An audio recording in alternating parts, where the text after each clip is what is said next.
warahmatullahi wabarakatuh. Terima kasih Wah, Pak Dubes, Pak Husin Bagis, beserta Ibu Farida sudah bersama kami dalam acara diskusi sore yang biasa dilakukan oleh Iluni UAE yang kita lakukan biasa kami sore di weekend. Kali ini kita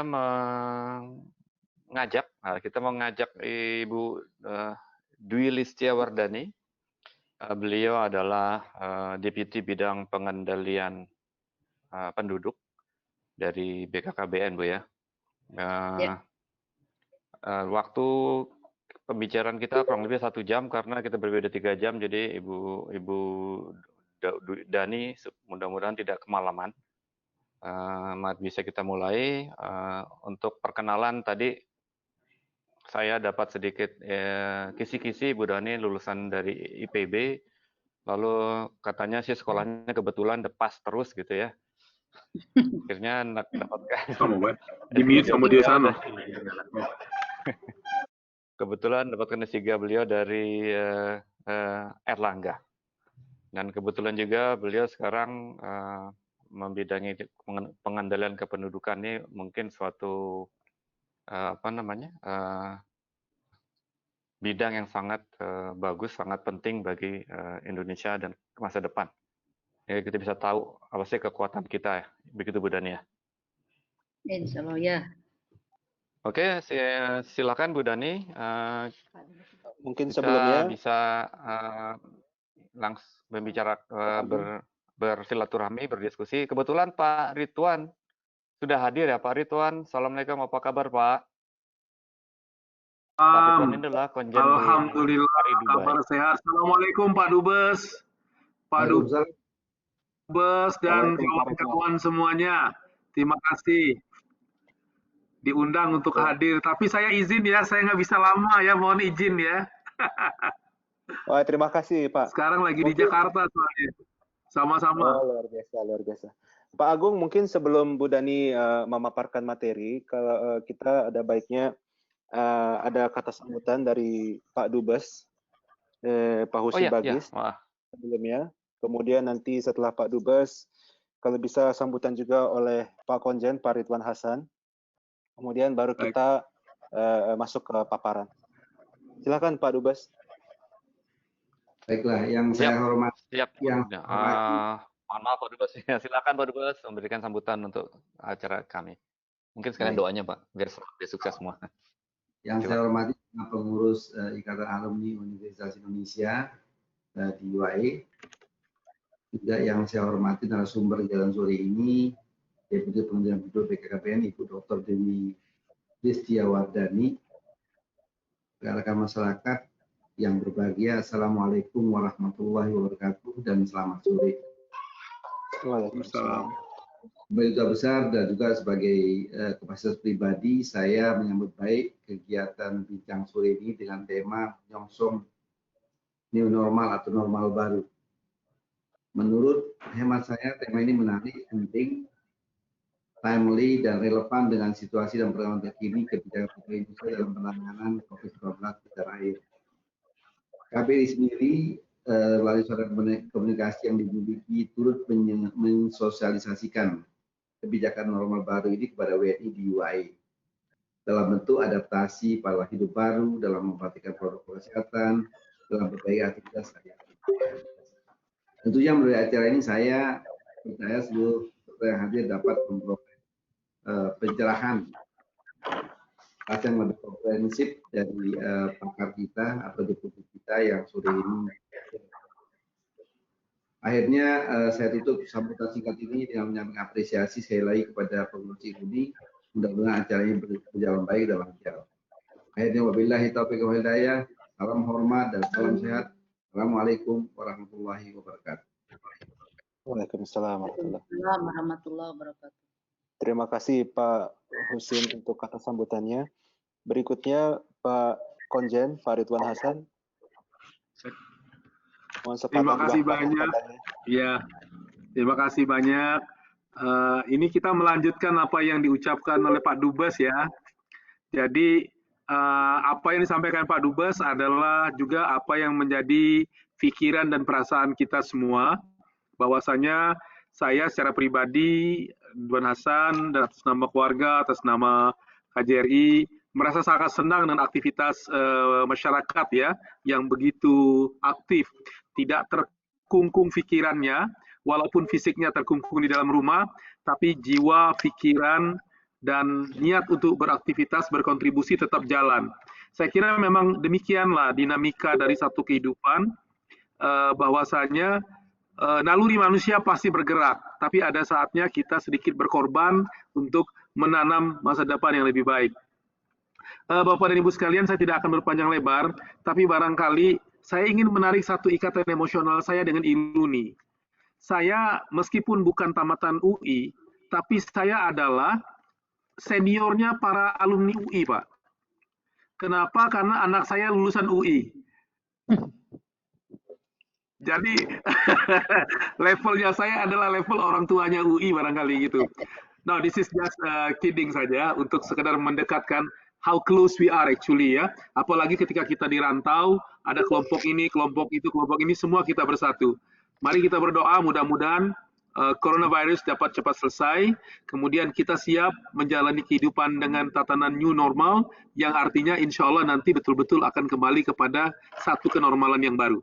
Terima kasih, selamat dan sukses. Wassalamualaikum warahmatullahi wabarakatuh. Ibu Lita ada di seberang sana barangkali.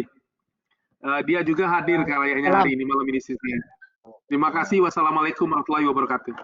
Waalaikumsalam warahmatullahi wabarakatuh. Terima kasih Pak Ridwan.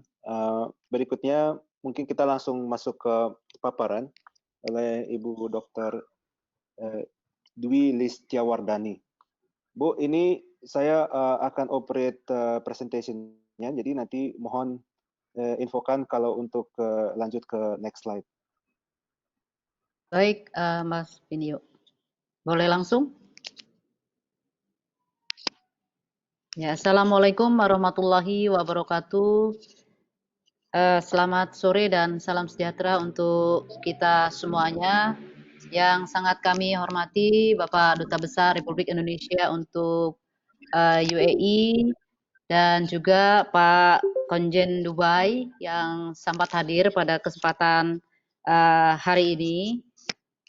Dan tentunya juga kami ingin menyapa ILUNI UI yang ada di UAE.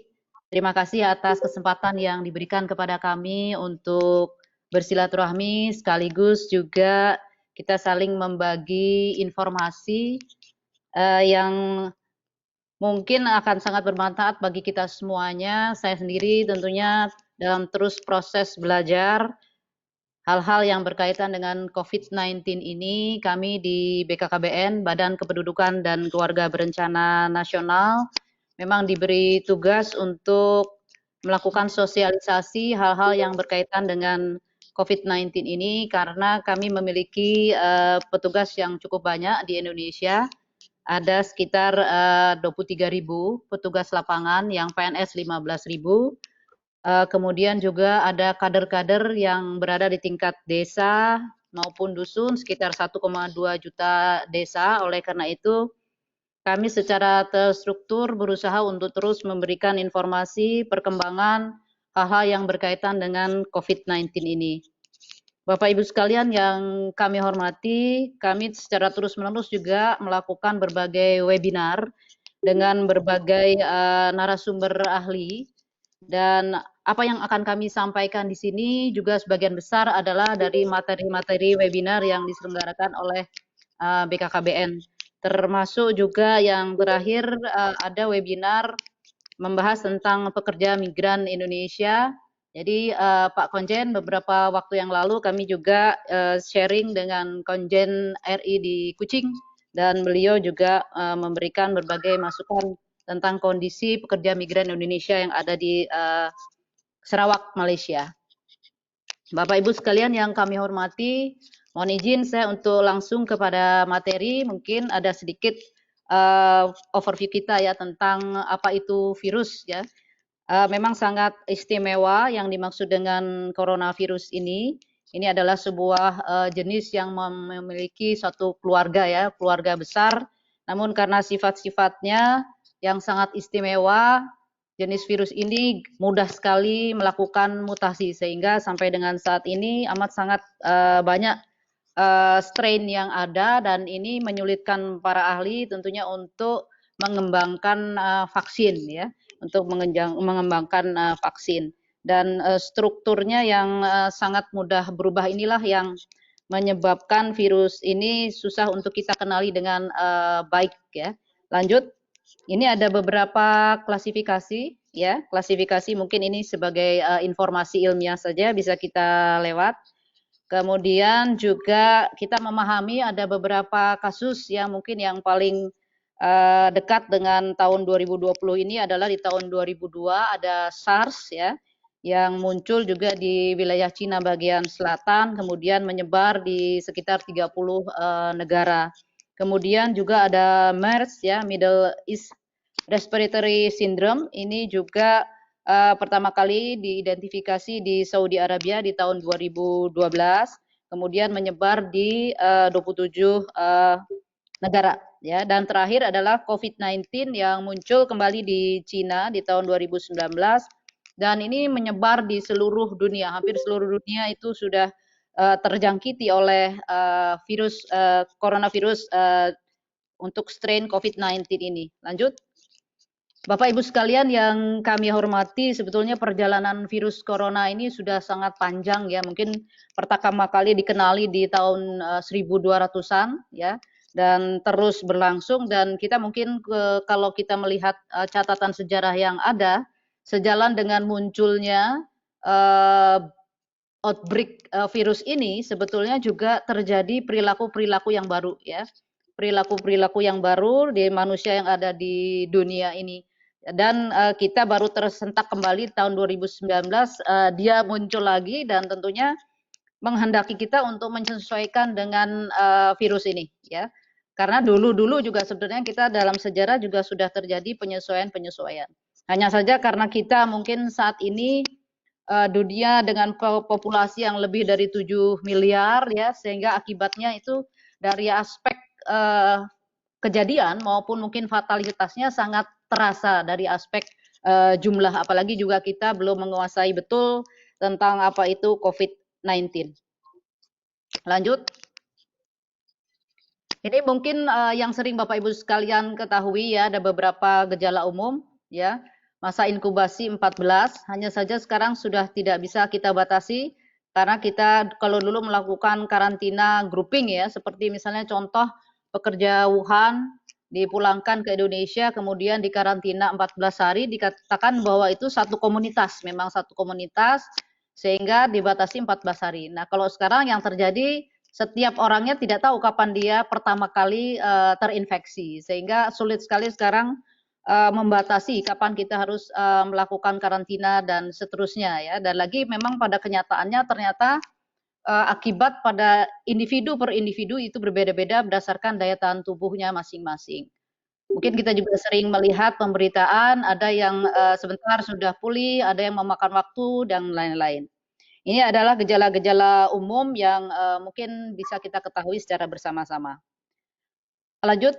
Ini hasil penelitian ada simptom-simptom yang berbeda ya, antara mungkin ada temperaturnya ya berapa persen, tapi sebagian besar memang temperatur yang tinggi itu menunjukkan gejala awal. Kemudian juga sebagian ada 76 besar, sebagian besar memang batuk karena memang virus ini melalui mukosa ya, mukosa terutama di saluran pernapasan. Kemudian juga ada gejala-gejala lain dan ini beragam dari satu individu ke individu itu beragam. Lanjut, Bapak Ibu sekalian, mungkin ini sekedar pengetahuan juga bahwa misalnya sekarang kita seringkali mendengar masalah tes ya, tes itu untuk melihat kadar antibodi kita, antibodi yang sifatnya umum ya, imunoglobulin M, kemudian yang khusus tentang corona itu adalah G ya, imunoglobulin G. Nah, di sini kita harus lihat kadang-kadang mungkin kita dites negatif, mungkin memang karena belum terdeteksi dari kadar imunoglobulinnya. Dan kita lihat dari gejala-gejala juga mungkin masih sangat ringan dan seterusnya. Jadi kita harus memahami juga kapan tes dan seterusnya. Karena seringkali ini juga misleading ya, hasil tes yang negatif belum tentu betul-betul negatif. Lanjut. Ini adalah gambaran rentang waktu ya, infeksi di dalam tubuh seseorang ya. Nah, misalnya hari 1 sampai dengan 7 itu baru terjadi infeksi ya. Infeksi baru dimulai. Kemudian kita lihat kalau dilihat PCR mungkin dia positif memang meskipun kadar imunoglobulinnya masih sama-sama negatif ya. Kemudian juga hari ke-7 sampai 14 sudah mulai terjadi gejala akut ya. Dan kemudian mencapai puncaknya, infeksi puncaknya hari ke-14 sampai ke hari 21. Ya, ini adalah pola umum ya. Sekali lagi pola umum yang mungkin berbeda dari satu orang ke orang yang lain. Dan kalau yang bersangkutan sudah bisa menyesuaikan ya, jadi tubuhnya itu sudah bereaksi dan melakukan perlawanan, maka di hari ke-21 sampai 28 itu menuju kesembuhan ya, menuju kesembuhan. Tapi kita ketahui banyak sekali juga kasus-kasus di mana sepertinya muncul lagi. Jadi aktif kembali ya, aktif kembali. Inilah apa yang kita ketahui bahwa virus ini belum kita kenali dengan sebaik-baiknya. Ini adalah gejala-gejala umum virus pada umumnya. Bapak Ibu sekalian, ini ada beberapa terapi dari COVID-19. Pada intinya terapi ini lanjut Pak Pinio. Terapi ini hanya untuk menyelesaikan gejalanya. Tapi kita tahu bahwa virus ini memang tidak ada obatnya. Jadi pada intinya apa yang dilakukan perawatan di rumah sakit adalah untuk menurunkan atau menghilangkan gejala. Ya, misalnya kalau batuk, batuknya yang diobati. Temperatur tinggi mungkin temperaturnya yang diturunkan. Kalau mungkin ada timbul sesak napas juga seperti itu. Kemudian kenapa mungkin pakai ventilator, kemudian sambil dicairkan, dahak-dahaknya, itu adalah penyelesaian yang sifatnya adalah simptom ya, untuk menyelesaikan simptomnya. Lanjut, Bapak Ibu sekalian, ini adalah gambaran situasi COVID-19 di Indonesia by province ya, per 2 Juni ya. Kita tahu memang DKI masih menduduki angka yang paling tinggi, kemudian sekarang Jawa Timur ya menyusul, tapi ada beberapa provinsi yang lain juga yang terus ikut meningkat. Ini tentunya sejalan juga dengan populasi yang ada di wilayah tersebut. Makin banyak populasinya, terutama yang paling terancam menurut ahli epidemiologi Pak Pandu, tadi siang baru kami berbincang adalah Provinsi Jawa Barat. Ini karena apa? Karena populasi Jawa Barat paling tinggi di Indonesia, selain juga banyak sekali wilayah-wilayah dengan tingkat kepadatan penduduk yang tinggi ya. Tingkat kepadatan penduduk tinggi ini tentunya sangat berisiko terjadi penularan. Sekarang DKI sudah mulai menurun dan tingkat kesembuhannya juga cukup bagus karena kita tahu bahwa di DKI banyak sekali fasilitas yang menunjang. Sedangkan daerah-daerah lain bisa jadi karena fasilitasnya tidak cukup, maka angka fatalitasnya juga sangat tinggi. Ini lanjut ya. Lanjut Pak Pinio, ini adalah grafik-grafik yang membandingkan antara DKI dan di luar DKI. Kita lihat DKI ini ada tren penurunan ya, baik untuk kasus positif maupun jumlah kematian yang ada di DKI. Sedangkan di Indonesia pada umumnya itu masih terjadi peningkatan. Lanjut. Bapak Ibu sekalian, ini adalah kami mencoba untuk membandingkan angka kematian COVID-19 terhadap sejuta penduduk ya, terhadap sejuta penduduk, dan di sini kelihatan memang DKI masih sangat tinggi ya. Kemudian diikuti oleh Kalimantan Selatan, Sulawesi Utara dan Maluku Utara.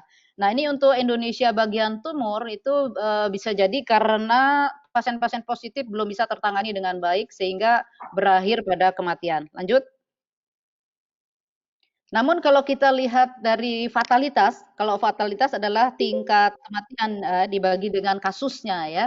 Dibagi dengan kasusnya, kita lihat di sini DKI itu sebenarnya ada hampir di tengah. Karena apa? Itu tadi yang kami sampaikan, karena mungkin faktor mulai dari ketersediaan pelayanan, kemudian juga struktur penduduk yang rentannya sedikit dan yang lain-lain sehingga bisa tertangani dengan baik. Kita tahu bahwa ini juga berkaitan dengan komorbid yang ada ya. Komorbid adalah penyakit penyerta. Kita tahu bahwa termasuk juga tentunya ini berkaitan dengan usia. Mereka yang memiliki komorbid misalnya diabetes dan yang lain-lain ini memiliki kerentanan atau daya tahan tubuh yang mudah sekali terinfeksi ya. Nah, belakangan misalnya juga angka terinfeksi dan juga angka kesakitan dari anak-anak ya. Itu juga ternyata di Indonesia tinggi. Selama ini banyak sekali yang membantah bahwa anak-anak itu tidak mudah terinfeksi, tapi pada kenyataannya di Indonesia masih sangat tinggi. Ini kenapa? Karena memang kondisi anak-anak Indonesia sendiri daya tahan tubuhnya masih rendah ya. Kita tahu 30% penduduk balita Indonesia itu mengalami gizi buruk atau stunting ya. Nah, gizi buruk ini tentunya sangat mempengaruhi pada saat dia balita, kemudian dia beranjak remaja sampai ke dewasa pun sebenarnya kalau masalah gizi buruk ini berlanjut terus gitu. Karena memang nantinya akan mudah sekali terkena penyakit-penyakit degeneratif. Jadi oleh karena itu kenapa program di Indonesia prioritasnya adalah penanggulangan stunting ya, menurunkan angka gizi buruk di balita.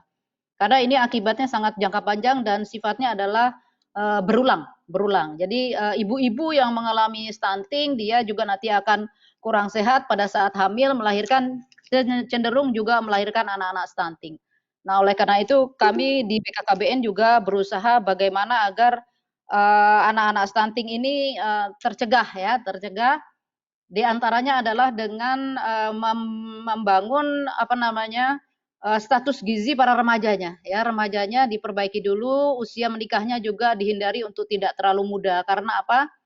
Karena sebagian besar anak-anak stunting itu lahir dari wanita-wanita yang hamil dan melahirkan di usia terlalu muda. Jadi ini sangat berkaitan dengan tugas kami dan ternyata juga ini akhirnya kaitannya juga dengan daya tahan tubuh dan yang lain-lain. Lanjut.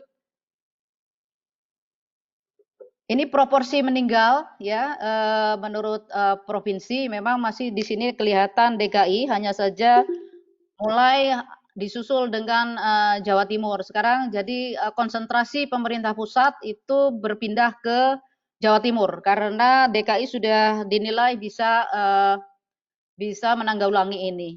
Dan mungkin Pak Konjen juga karena masih ada di Jakarta, berita-berita di DKI saat ini akan sedang menjalani transisi menuju kenormalan yang baru di bulan Juni ini. Sehingga memang mulai hari Senin ini kita para ASN terutama sudah diwajibkan untuk masuk kerja seperti itu. Hanya saja untuk jenis-jenis aktivitas lain masih sangat dibatasi. Lanjut. Bapak Ibu sekalian, ini adalah kaitan penduduk dengan pandemi tadi kami sudah sampaikan, ini sangat berkaitan dengan jumlah populasi yang ada ya. Jumlah populasi yang ada. Jadi di sini mungkin ide bahwa penyebaran penduduk di Indonesia ini harus lebih diratakan ke pulau-pulau yang lain, tidak hanya di Pulau Jawa. Ini adalah sebuah ide yang sangat bagus, diantaranya adalah untuk penanggulangan penyakit selain juga untuk memeratakan perekonomian di daerah-daerah. Lanjut. Ini adalah kalau kita melihat Bapak Ibu sekalian bahwa ada sebuah kriteria rumah yang ideal ya bagi penduduk itu minimal adalah 8 meter persegi per orang, minimal ya. Luas rumahnya itu minimal 8 meter persegi per orang. Kita tahu kondisi perumahan di Indonesia seperti apa dan kita lihat di sini masih sangat banyak ya keluarga-keluarga yang memiliki luas yang kurang dari 8 meter persegi ya. Bahkan contohnya kembali lagi di DKI itu persentasenya sekitar 36 rumah tangga yang rumahnya boleh dikatakan sempit. Ini tentunya bermasalah manakala keluarga itu harus melakukan isolasi mandiri ya, isolasi mandiri.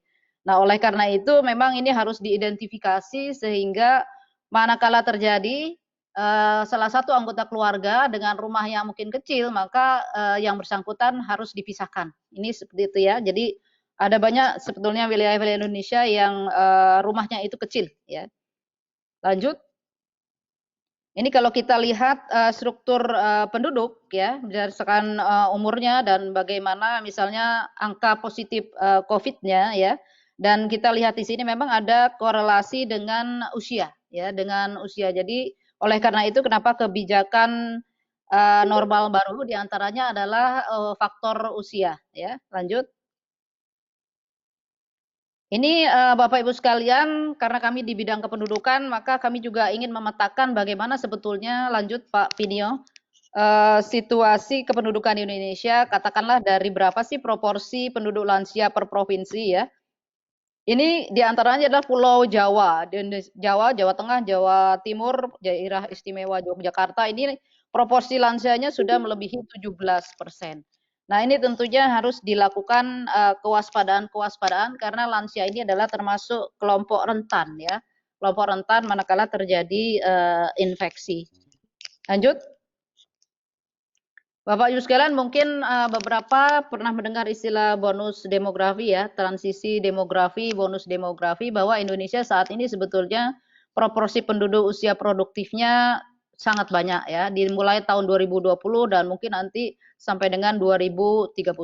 Jadi sebetulnya adalah kesempatan emas bagi sebuah negara untuk membangun ya, meningkatkan kesejahteraan bangsanya, keluarganya, anggota keluarganya. Karena apa? Karena kalau dari proporsi ya berarti di setiap keluarga rata-rata ada dua orang usia produktif dan satu yang tidak produktif. Nah kalau ada 2 orang produktif tentunya inilah kesempatan bagi keluarga bersangkutan, dan kalau kita tarik ke level yang lebih tinggi bagi sebuah wilayah, bagi sebuah bangsa untuk memacu, meningkatkan kondisi kesejahteraannya.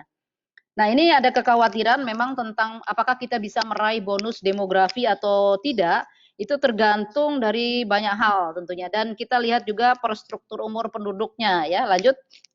Ini adalah struktur umur penduduk yang mana jumlah lansia ya makin hari makin banyak, dan kita lihat di sini kalau dulu piramidanya yang paling bawah usia 0 sampai 15 itu sangat lebar.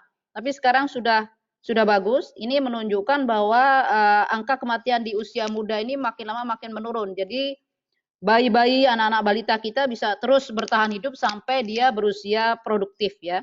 Baru kemudian di usia 35 ke atas mulai terjadi kematian. Nah, berbeda dengan mungkin struktur umur di Jepang, katakanlah demikian, itu seperti malah terbalik ya. Lansianya amat sangat banyak proporsi di sana. Lanjut.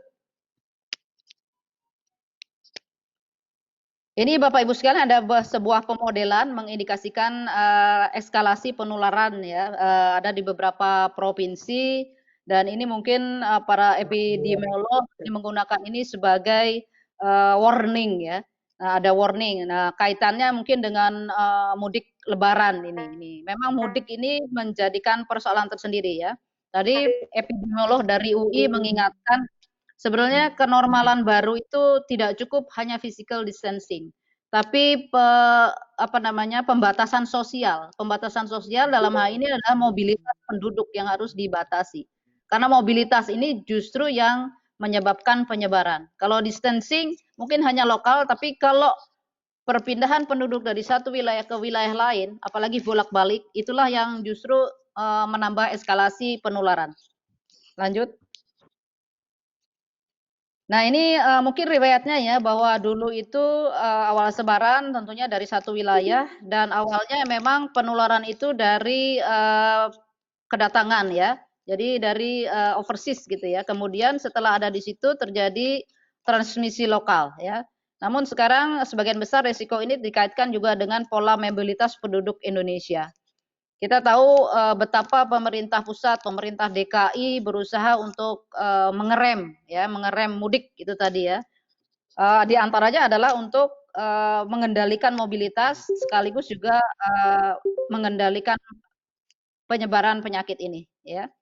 Dan tentunya ini sekali lagi Bapak Ibu sekalian, kami memprediksi pada saat kemarin seminar tentang pekerja migran Indonesia sampai dengan Desember ada kemungkinan sekitar 200.000 pekerja migran Indonesia itu pulang ke Indonesia karena berbagai faktor, terutama adalah pemutusan hubungan kerja, karena memang situasi ekonomi di perantauan itu tidak memungkinkan untuk dilanjutkan kontrak kerja mereka, sehingga mereka harus pulang ya. Namun kita tahu bahwa mungkin ini adalah sebuah hikmah tersendiri, kenapa kok di Indonesia reaksi sosial ya tidak begitu kuat, karena memang hubungan kekerabatan yang sangat bagus ya. Jadi antara pekerja migran dengan kampung halamannya.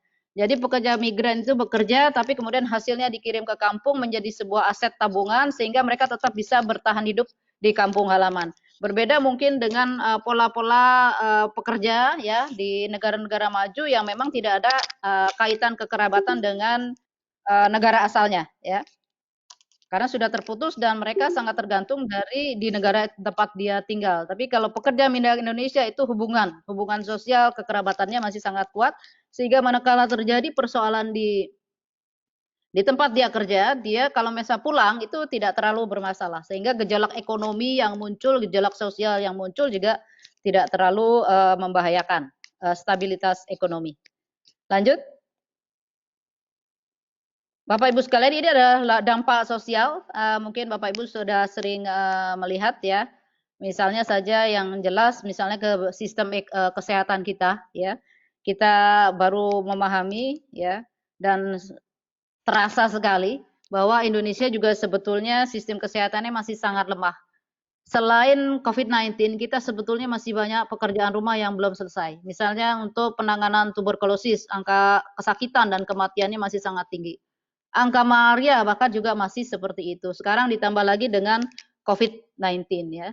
Kita bayangkan bahwa yang lama saja belum selesai, apalagi sekarang sudah ada yang baru. Oleh karena itu memang proporsi APBN kita sekarang banyak dialihkan untuk pelayanan kesehatan. Kemudian krisis ekonomi tadi sudah saya sampaikan, pemutusan hubungan kerja, dan satu hal lagi yang kami juga baru saja mengikuti webinarnya adalah faktor dampak terhadap kekerasan dalam rumah tangga.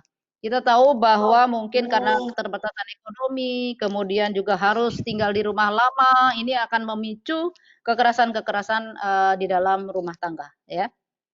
Kemudian juga misalnya tingkat stres dan yang lain-lain. Jadi hasil penelitian yang kami lakukan, memang angka stres meningkat sangat tajam di masa COVID ini, terutama dihadapi oleh keluarga-keluarga dengan kesulitan ekonomi. Lanjut. Ini dampak ekonomi, gambarannya Bapak Ibu sekalian, mungkin bisa kita lewat ya, lanjut saja. Dan ini beberapa mungkin gambaran lanjut Pak. Musibah maupun kesempatan selalu datang secara bersama-sama ya. Kalau angka kesakitan muncul dan kematian muncul, tentunya ada peluang-peluang yang baru ya. Misalnya juga misalnya ada pemutusan hubungan kerja, pendapatan berkurang, ada peluang-peluang ekonomi yang baru. Inilah kita selalu selamat insya Allah dalam menghadapi segala musibah ya, karena manusia itu kemampuan penyesuaiannya sangat tinggi ya. Lanjut. Bapak Ibu sekalian, beberapa waktu yang lalu Bapak Presiden juga sudah mulai menyatakan kita akan memasuki tatanan kehidupan yang baru ya, atau new normal ya. Jadi oleh karena itu seluruh pola hidup, seluruh perilaku, aktivitas ekonomi, aktivitas sosial kita harus menyesuaikan. Kita tidak mungkin kembali ke normal yang lama. Kita harus menyadari, memahami, menerima sehingga kita bisa menjalani new normal ini dengan ikhlas, dengan santai ya. Kita menerima masa lalu kita lupakan karena sejarah juga tadi ternyata seperti itu jalannya ya. Dulu pernah ada wabah, maka ada perilaku baru, penyesuaian ya. Kenapa orang harus mungkin pakai masker dan seterusnya. Bahkan dulu segala sesuatu pada saat penduduk ini masih sangat sedikit bisa diselesaikan oleh alam ya. Misalnya saja untuk pembuangan, mohon maaf nih, kotoran manusia gitu ya. Diselesaikan, kita pergi ke alam, selesai oleh alam, diserap. Tapi dengan semakin banyaknya penduduk dan semakin padat, maka diperlukan teknologi-teknologi. Nah, teknologi baru ini kan sebenarnya juga aspek dari perubahan ya, ada aspek adanya kebutuhan. Kenapa misalnya, mohon maaf, kita membayangkan kenapa kok kemudian ada industri untuk pengelolaan sampah, industri yang lain-lain ya. Mungkin dulu rumah itu di atas tanah, lama-lama rumah itu naik ke atas. Bagaimana tentang pengelolaan pembuangannya? Pasti memerlukan teknologi. Nah, inilah hikmah juga yang terjadi pada saat ini ya. Lanjut, sampai dengan saat ini Bapak Ibu sekalian ada 4 provinsi yang diprediksi ya. Ini tergantung juga pada perkembangan terakhir yang akan memasuki new normal. Ada 4 provinsi, DKI, Jawa Barat, Sumatera Barat, dan Gorontalo, dan juga ada beberapa kabupaten kota. Ini karena memang angka duplikasi penularannya juga semakin menurun ya. Ini ada lanjut, ada beberapa kabupaten kota yang masuk dalam zona hijau. Di Sumatera cukup banyak zona hijaunya ya. Lanjut saja Pak, ini hanya data saja. Di Sulawesi ya. Nah, tentunya kita lanjut lagi Pak. Lanjut ya. New normal ya. Nah, memang syaratnya itu, ini yang sering terjadi perdebatan. Idealnya itu memang angka tesnya itu, angka tes kepada penduduk itu harusnya tinggi ya. High testing rate ya. Ini untuk memastikan sebetulnya ada berapa sih yang terinfeksi, karena kalau kita tahu berapa yang terinfeksi, maka kita akan tahu tindakan apa yang harus dilakukan. Apakah harus dilakukan isolasi mandiri, pengobatannya harus seperti apa, dan yang lain-lain. Dan ini juga kita harus sangat ketat ya dari aspek biosurveillance-nya. Kemudian juga tracing terhadap kontak-kontak juga harus sedemikian rupa. Ini mungkin kita belajar pada negara-negara maju yang sudah didukung oleh teknologi informasi sehingga untuk faktor tracing itu mudah dilakukan. Ya, berbeda dengan negara Indonesia yang masih sangat sulit. Oleh karena itu sekarang ada program Kampung Tangguh contohnya ya di misalnya di Jawa Timur. Kemudian ada sekarang PSBL ya, pembatasan sosial berskala lokal. Bahkan di Jakarta sudah sampai ke level RW ya. Sudah sampai ke level RW. Ini adalah suatu tindakan yang sederhana ya, karena mungkin kurang didukung oleh masalah teknologi informasi dan itu ya hal yang kita bisa kita lakukan ya. Dan juga masalah rumah sakit ya, Pak. Kapasitas rumah sakit kita masih sangat rendah. Tadi dari grafik-grafik diketahui bahwa DKI itu memang bagus ya dalam penanganannya karena memang ditopang dengan banyaknya rumah sakit di DKI. Tidak demikian dengan daerah-daerah yang angka infeksinya rendah tapi angka kematiannya juga masih tinggi ya. Lanjut. Ini adalah peta PSBB per 29 Mei ya. Ada beberapa daerah yang sudah menerapkan PSBB dan sekarang akan menuju new normal itu tadi. Bapak Ibu sekalian, ada istilah reproduktif ya, angka reproduktif atau penggandaan ya. Ini menunjukkan pada apakah sebuah wilayah itu tingkat penularan, lanjut Pak Pinio, lihat tingkat penularannya rendah atau tinggi. Ini ada istilahnya angka 1 batas ya. Jadi setiap satu infeksi ya, itu menilai 1 orang saja. Oleh karena itu ini menjadi angka epidemiologis yang menentukan apakah suatu wilayah itu akan siap-siap memasuki new normal atau tidak ya.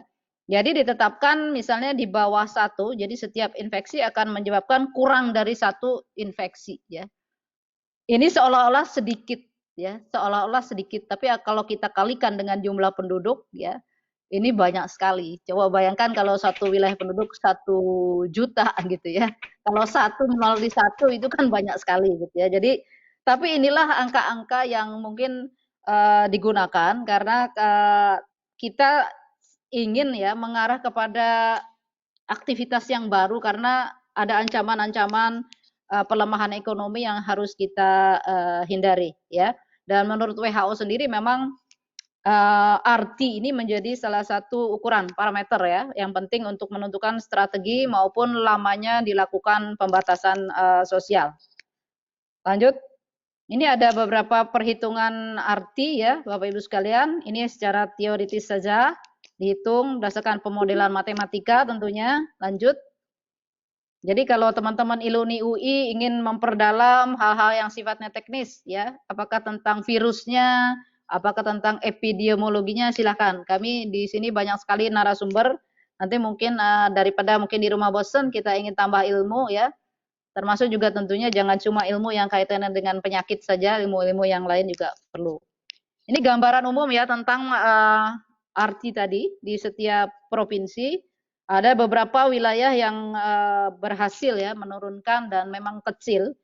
Contohnya adalah di Aceh, karena Aceh ini sejak awal memang sangat disiplin ya, sangat disiplin dan dia pembatasannya sangat lokal sekali. Jadi siapapun yang datang ke suatu wilayah itu dipantau, gerak-geriknya dipantau ya.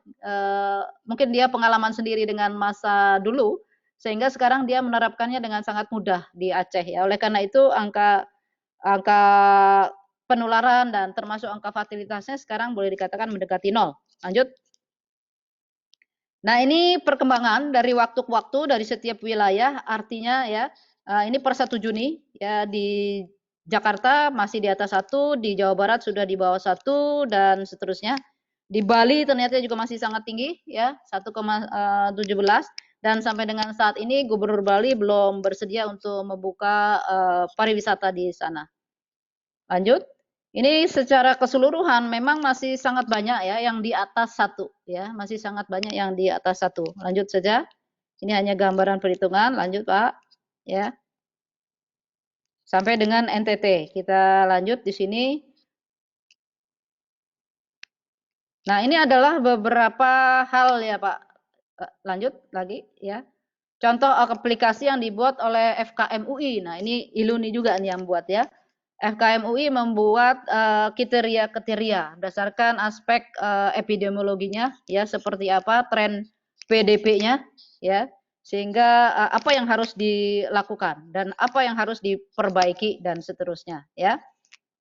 Kalau seandainya misalnya dengan tingkat epidemiologi sekian, maka tindakan apa yang harus segera diintervensi oleh wilayah tersebut ya. Ini adalah beberapa, jadi semuanya kita sedang berpikir keras, seluruh organisasi profesi berpikir keras, ya, dan juga pola-pola pelayanan, terutama yang berkaitan dengan pelayanan kesehatan ini berubah total, ya. Kalau dulu mungkin tidak harus menggunakan alat pelindung diri, maka sekarang harus menggunakan alat pelindung diri, ya. Bahkan levelnya juga sangat luar biasa. Dan mungkin yang paling ribet dan paling lengkap itu misalnya dokter gigi ya. Karena apa? Karena dia menghadapi mulut orang ya. Menghadapi mulut orang dan harus dilindungi betul para petugasnya, para dokternya agar tidak tertular. Ini kalau kita kalikan dengan rupiah kebutuhan untuk pelayanan kesehatan saja untuk penyediaan APD amat sangat luar biasa ya. Kami juga misalnya di BKKBN berusaha untuk melindungi para petugas kami, para bidan dengan APD-APD supaya apa? Supaya mereka mau melayani KB. Karena begini Bapak Ibu sekalian, di Indonesia ada tren penurunan pelayanan keluarga berencana, maka dikhawatirkan akan terjadi peningkatan kelahiran, bahkan kehamilan yang tidak diinginkan ya. Karena kehamilan yang tidak diinginkan ini sangat sangat berbahaya ya, karena tindakan-tindakan dari yang bersangkutan bisa jadi melakukan upaya-upaya untuk menggugurkan, diantaranya tidak merawat kehamilannya ya dan seterusnya. Nah, oleh karena itu dari aspek pelayanan keluarga berencana kita berusaha sedemikian rupa agar masyarakat jangan sampai drop out. Lanjut. Nah, ini ada beberapa hal yang harus kita realitas yang harus kita terima ya. Kita tidak lagi bisa ke normal yang lama. Kita harus menerima ini dengan baik karena ini mungkin akan berjalan lama sebelum adanya vaksin, dan vaksin itu sendiri sebetulnya sangat lama untuk bisa dipakai ya, bisa jadi minimal sebetulnya 2 tahun, dan kita tahu strain virus ini sangat beragam, bisa jadi vaksin di Indonesia berbeda dengan vaksin di Amerika dan yang lain-lain. Oleh karena itu sebetulnya sumber daya yang ada di setiap negara harus maksimal menghasilkan vaksin. Kita tidak boleh hanya tergantung misalnya dari impor. Kita harus, karena apa? Itu tadi strainnya bisa jadi berbeda ya. Kemudian juga inisiatif-inisiatif untuk pembatasan sosial lokal tadi sudah saya sampaikan, di DKI sudah diterapkan di level RW-RW tertentu, terutama adalah RW-RW dengan kepadatan ya, kepadatan yang sangat tinggi sehingga mereka harus terus melakukan pembatasan ya. Namun tentunya kita juga paham bahwa ini sangat berdampak ya. Kita tahu bahwa sektor ekonomi menengah ke bawah itu sangat tergantung kepada kontak ya, kontak person to person, jasa sederhana yang memerlukan kontak ya, misalnya jasa angkutan ojek online, mengangkut penumpang dengan sepeda motor gitu ya. Kemudian juga pasar-pasar sederhana dan seterusnya. Lanjut. Ini posting lanjut, posting-posting ini macam-macam ya yang dilakukan ya. Bapak Ibu sekalian, Pak Kepala kami juga tadi saya sempat lapor ada beberapa hal yang mungkin kami menginginkan juga masukan dari Bapak Ibu sekalian ya, tentang new normal ini seperti apa ya, dan kontribusi para diaspora, para pekerja migran Indonesia terhadap kondisi kita maupun kondisi di di negaranya masing-masing ini seperti apa. Nah, ini beberapa hal yang perlu mungkin diantisipasi ya. Ini berlaku di mana-mana selain pelayanan kesehatan, kemudian perbaikan sosial ekonomi dan juga dari aspek kejiwaan psikologis karena ini dampaknya luar biasa ya. Kita tahu contoh saja negara semaju Amerika Serikat itu sebetulnya mungkin sudah istilah Jawanya itu udah memendam yang ngempet ya, memendam masalah sehingga ada pemicu satu dia dia ungkapkan sedemikian rupa ya. Dan sebenarnya kita juga tahu ini masalahnya apa, apakah hanya rasialis? Saya tidak yakin kalau itu hanya isu rasialis. Pasti ada masalah-masalah yang lainnya. Kemudian hal yang lain yang harus kita antisipasi adalah pembatasan ya, pembatasan sosial, pemulihannya seperti apa. Nah, ini terus kita cari jalan, cari bentuk ya. Dan ini tentunya kita memasuki Indonesia baru yang betul-betul baru dengan pola kehidupan baru, ekonomi yang baru ya, dan yang lain-lain. Kita mungkin harus berpikir juga bahwa begitu banyak investasi di bidang infrastruktur yang sebetulnya untuk keperluan banyak orang, massal sekarang mungkin tidak lagi bisa dimanfaatkan dengan optimal. Termasuk di dunia pendidikan sampai dengan saat ini di Indonesia masih sangat berselisih pendapat apakah anak-anak akan segera masuk sekolah di semester depan ataukah tahun depan dan seterusnya. Karena penularan di anak pun ternyata masih cukup tinggi ya. Para ahli seperti misalnya Kak Seto itu masih menginginkan jangan dulu masuk sekolah ya, seperti itu. Lanjut. Ini lanjut Mas, ya Indonesia baru kita ya, ini aspek-aspek inilah yang harus dikembangkan ya, ketahanan pangannya bagaimana, kemudian pelayanan kesehatan, universal health coverage, primary health care, kemudian pendidikan yang sifatnya terbuka, sekolah terbuka, berarti harus ada sistemnya pendukung ya. Salah satu kelemahan di Indonesia contohnya jangankan untuk yang orang umum, untuk ASN, pegawai negeri sipil saja, masuk ke normal baru ini kita belum didukung dengan infrastruktur yang memadai, terutama untuk IT, untuk bekerja di rumah. Apakah seluruh pegawai sudah dilengkapi dengan sarana IT atau belum? Ini masih sangat minim ya, karena selama ini memang pola kerja kita pola kerja di kantor. Memanfaatkan fasilitas yang sifatnya bersamaan ya, tidak sifatnya pribadi masing-masing ya. Ini ada beberapa peluang baru ya tentunya. Kemudian ini Pak Kepala kami ini lanjut Pak.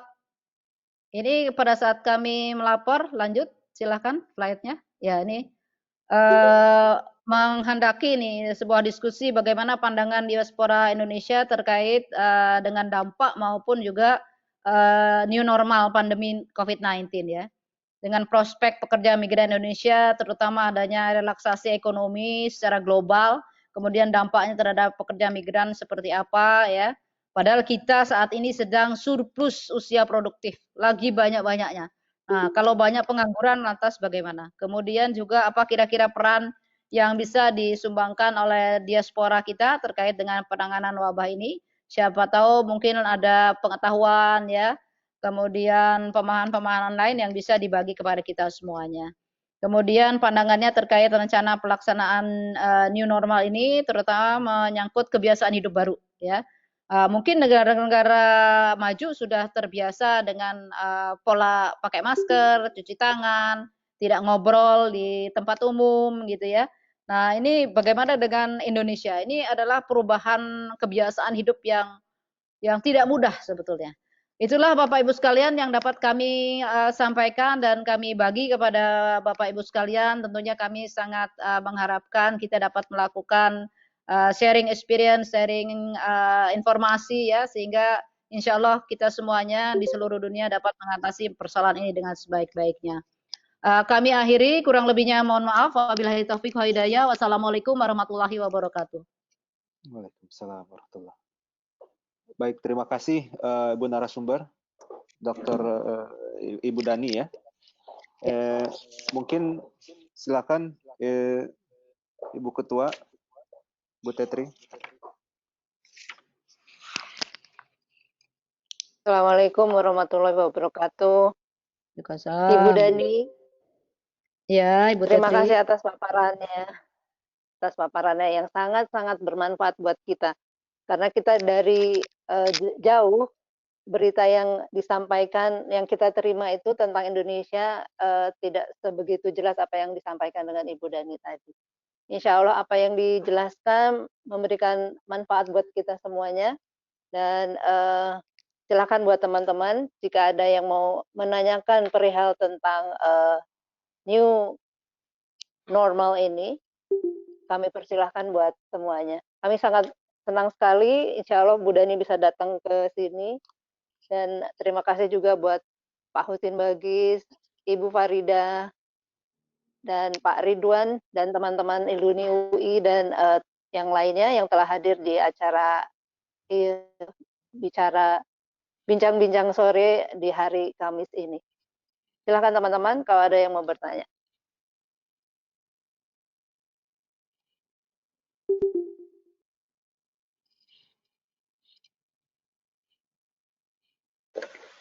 Assalamualaikum Ibu Tetri. Waalaikumsalam. Waalaikumsalam Pak Rashid. Ya Ibu Tetri. Apa kabar, Pak Assalamualaikum Ibu Dani. Selamat sore Ibu Dani. Assalamualaikum. Waalaikumsalam warahmatullahi wabarakatuh. Waalaikumsalam warahmatullahi. Ya, terima kasih Silakan, Ibu Pak. Tetri dan Ibu Dani ini sudah menyelenggarakan acara sharing session mengenai persiapan menuju new normal. Ini kebetulan saya ada pertanyaan untuk Ibu Dani. Ya, Ya silakan. Bu, ini mungkin bisa diceritakan nanti bagaimana bentuk resepsi pernikahan dalam keadaan new normal yang sudah diterapkan, Bu. Nah, kurang lebih itu pertanyaannya, Bu. Ini calon pengantin soalnya Bu Dani, jadi harus lebih spesifik bagaimana bisa menjalankan. Iya. Langsung dijawab ya. Jadi silakan, seperti ini. Dari Kementerian Agama sendiri sudah sampai dengan saat ini belum mencabut surat edaran tentang tata aturan pernikahan. Jadi yang jelas kalau resepsi itu belum boleh dilakukan, tapi akad nikah itu sementara juga masih ditunda ya pendaftarannya, dan waktu itu pembatasannya sampai dengan akhir Mei, masih boleh awal April, mohon maaf. Jadi ini contohnya saja, keponakan saya menikah di Malang waktu itu ya, dia akhirnya hanya boleh dilakukan di kantor KUA dengan dihadiri maksimal 10 orang. Dan sampai dengan saat ini aturan itu belum dicabut oleh Kementerian Agama. Sedangkan untuk aturan-aturan kerumunan, mengumpulkan orang ya, ini juga sangat dibatasi. Itu ada maklumat dari Kapolri ya. Jadi harus lapor, kemudian maksimal berapa gitu ya. Yang saya tahu di new normal ini baru dibolehkan sekitar 30 orang. Dan itu pun dengan protokol yang sangat ketat ya, ada physical distancing dan yang lain-lain. Jadi sepertinya pola resepsi zaman dahulu kala, belum dahulu kala banget ya, sampai akhir Maret kemarin kan masih ada resepsi-resepsi itu. Nah sekarang ke depannya mungkin pola resepsinya akan berubah, karena memang pembatasan sosial ini akan menjadi pola baru ya, pola baru. Jangankan untuk resepsi kita, untuk kerja aja hanya boleh separuh pegawai yang boleh hadir. Karena memang kita harus lihat jarak ya. Jarak. Jadi kalau misalnya pesta jaraknya 2 meter, ya seperti apa bisa kita bayangkan ya. Mungkin itu ya, Mas. Sampai sekarang itu maklumatnya belum dicabut, SE Kemenaknya juga belum dicabut. Masih berlaku. Oke.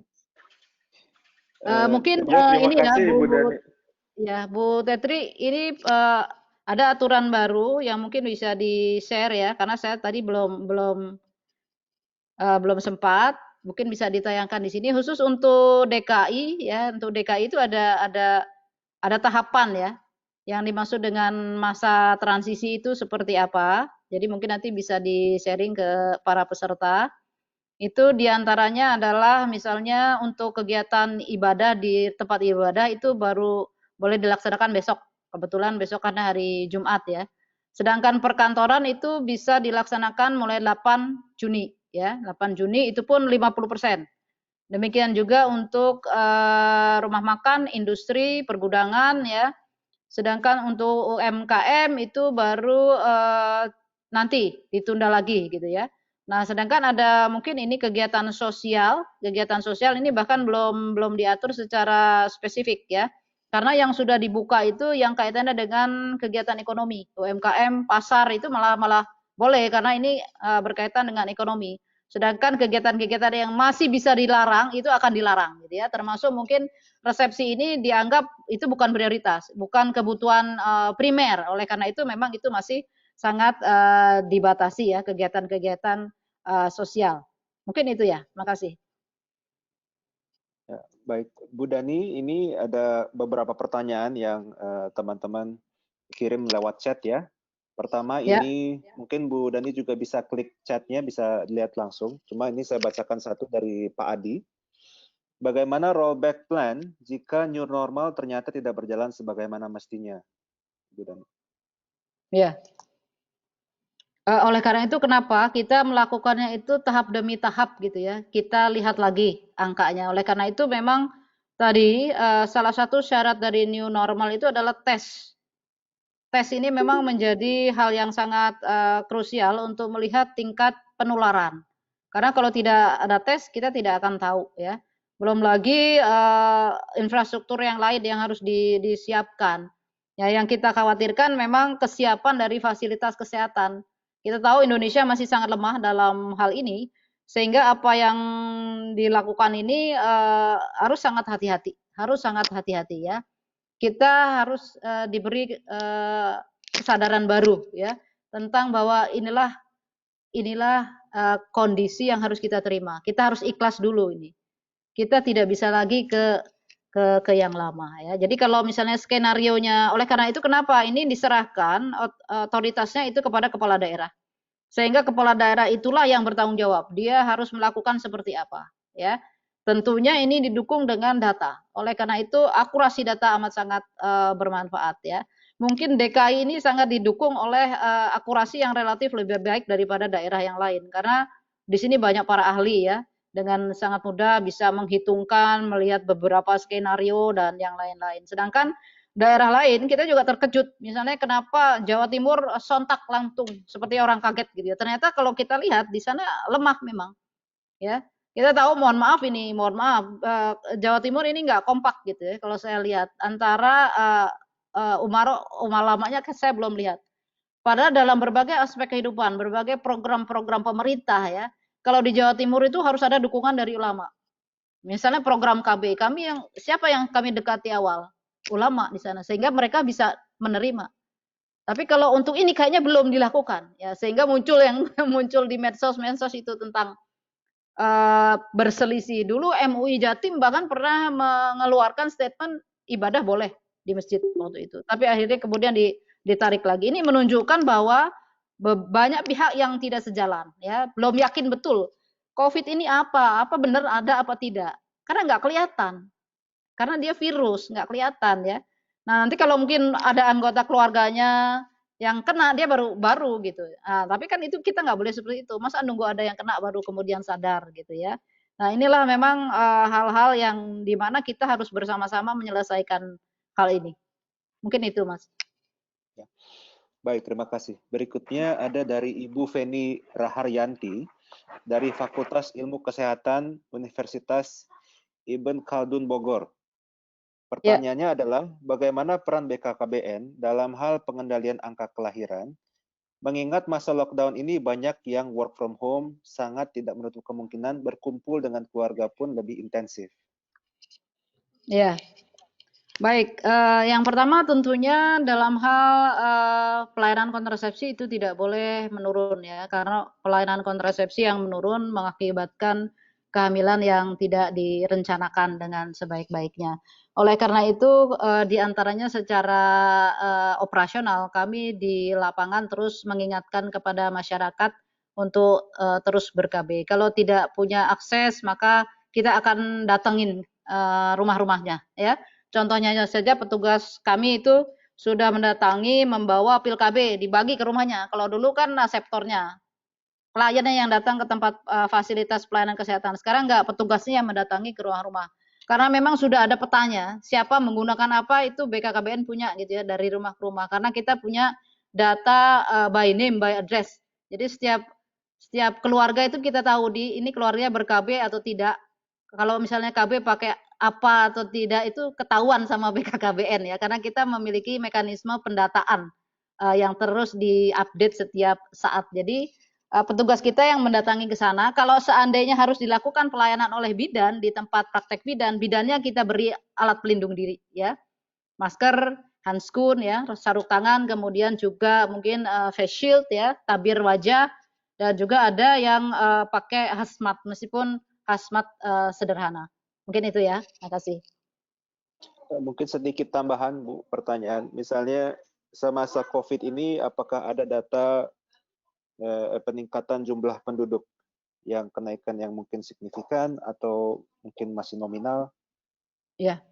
Jadi kami baru sifatnya prediksi ya, karena COVID ini kan baru terjadi Februari katakanlah, Februari, Maret, April. Jadi kita sudah memantau di sana ada penurunan pelayanan keluarga berencana, artinya drop out ya, drop out tidak menggunakan KB. Sehingga dari angka itu kita bisa memprediksi sebenarnya akan terjadi tambahan kelahiran berapa. Jadi untuk sementara dari data 3 bulan ini kita memprediksi bahwa tahun ini akan terjadi penambahan kehamilan sekitar 400.000 ya. Jadi kehamilan di Indonesia itu angkanya kurang lebih 4,5 sampai 5 juta per tahun. Jadi karena ada pandemi ini, karena drop out KB itu sudah kami prediksikan sekitar penambahan kelahiran 400.000 untuk Indonesia. Baik, terima kasih. Ada pertanyaan lagi dari Pak Judi. 2 hari lalu ditemukan kasus COVID-19 baru di Kabupaten Tegal yang disinyalir terkait dengan kegiatan keagamaan di Lembang tanggal 3 Maret lalu. Apakah ini berarti bahwa virus COVID-19 bisa bertahan jauh lebih lama dari 14 hari seperti yang diperkirakan?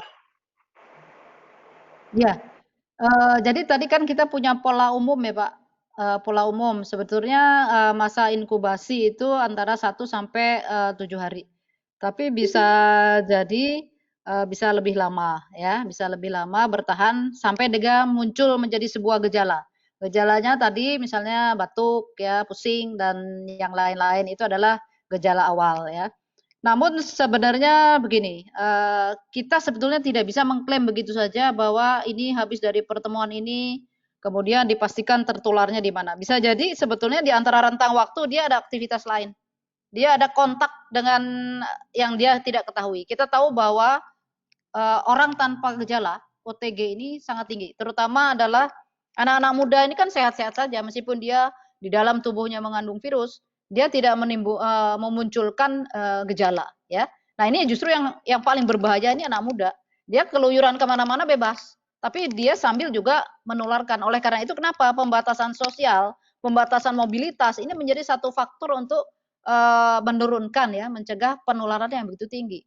Makanya kenapa mudik nggak boleh, apa itu maksudnya adalah ke sana. Kenapa harus stay at home, working from home, supaya dia di rumah aja. Dia tidak ada aktivitas keluar, otomatis tidak ada penularan gitu.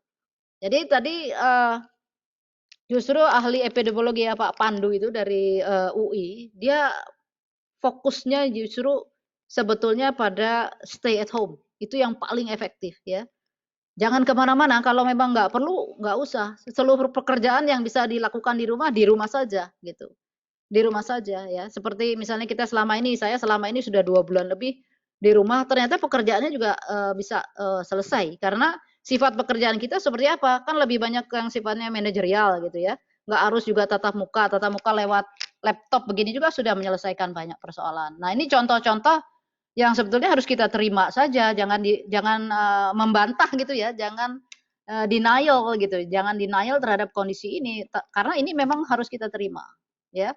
Jadi mungkin tadi kembali lagi kepada kasus tadi yang Tegal, dia tidak bisa mengklaim itu pertemuannya, kemudian tertular di situ gitu ya. Nah harus selama itu dia kemana juga. Ini kita makanya harus terhadap kita lah yang paling tahu sebetulnya kita kontak dengan siapa. Baik, terima kasih. Ada pertanyaan lagi dari Pak Emriko Ya, mohon konfirmasi Bu Dani, apakah program KB dari BKKBN masih dengan moto 2 anak cukup?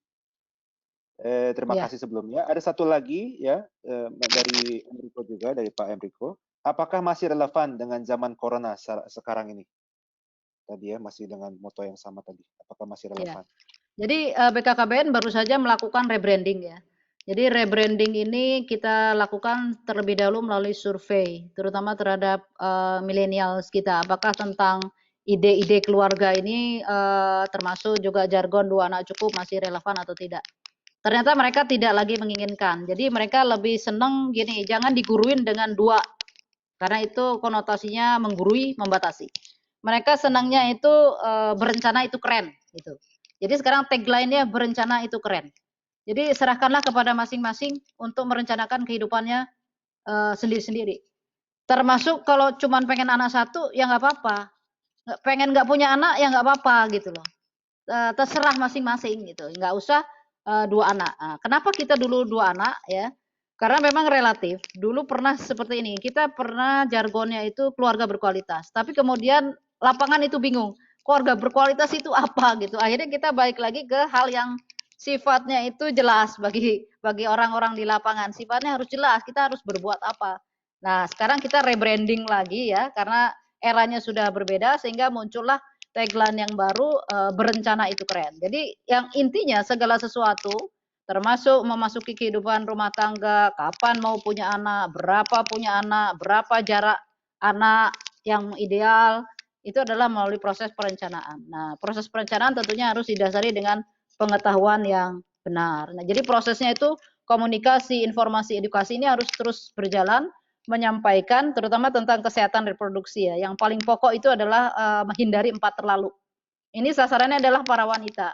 4 terlalu itu apa? Hindari untuk menikah hamil di usia terlalu muda. Karena dampak nikah muda ini luar biasa ya bahayanya gitu ya. Jadi kalau orang Islam bilang lebih banyak mudaratnya daripada manfaatnya nikah muda itu.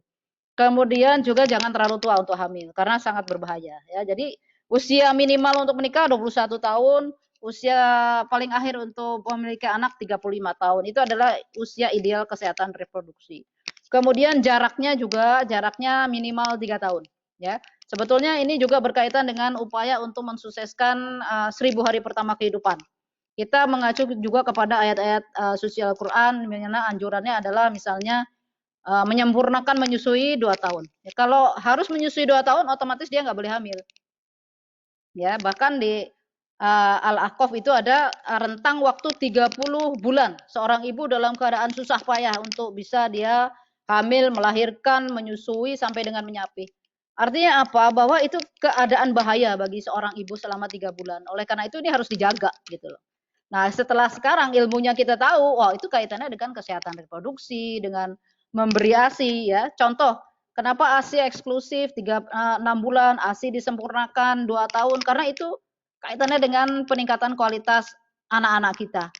Ya, karena apa? Ini stunting juga karena ibu-ibu banyak yang nggak mau menyusui ternyata. Hasil survei membuktikan ibu-ibu yang menyusui selama 6 bulan itu cuma 50% di Indonesia. Ya, cuma 50% ibu-ibu yang menyusui bayinya sampai 6 bulan gitu. Nah, ini kan keadaan yang sangat ironis ya. Yang sangat ironis padahal sebenarnya menyusui itu hal yang mudah kalau mau. Nah, kenapa ibu-ibu kok nggak menyusui? Ada faktor apa? Nah, ini kaitannya akhirnya dengan kualitas SDM kita. Dari awal tadi saya sampaikan bahwa masalah stunting ini luar biasa di Indonesia. Ya. Bayangkan 30% balita kita stunting. Stunting itu bukan masalah kurang gizi yang akhirnya dampak fisik, tapi dampak kecerdasannya yang lebih berbahaya sebetulnya seperti itu. Jadi memang dalam COVID ini kita bukan kaitannya dengan jargon ya akhirnya ya, tapi kepada apakah dalam kondisi COVID ini aman untuk hamil. Jadi kami sengaja BKKBN karena kepala kami ini adalah seorang ahli kebidanan ya. Sudah sangat tegas, semasa COVID jangan hamil. Semasa COVID jangan hamil. Karena apa? Hamil muda itu kondisi seorang ibu dalam keadaan lemah. Ya, dia imunitasnya sangat rendah pada saat hamil itu imunitasnya sangat rendah. Karena itu sudah mekanisme di dalam tubuhnya seperti itu. Kalau dia imunoglobulinnya tadi ya, antibodinya terlalu tinggi, maka tidak akan terjadi penempelan embrio ke dalam dinding rahim itu. Jadi terjadi penolakan. Maka kita sering mendengar istilahnya orang alergi terhadap sperma atau apa. Dia sebenarnya karena antibodi di dalam tubuh wanita itu terlalu tinggi, sehingga dia menolak benda-benda asing yang ada di dalam tubuhnya, sehingga dia nggak bisa hamil gitu. Nah, orang yang hamil itu imunoglobulin antibodinya turun, ya, rentan kalau dalam arti ini rentan, sehingga kalau misalnya dia terkena virus juga sangat rentan.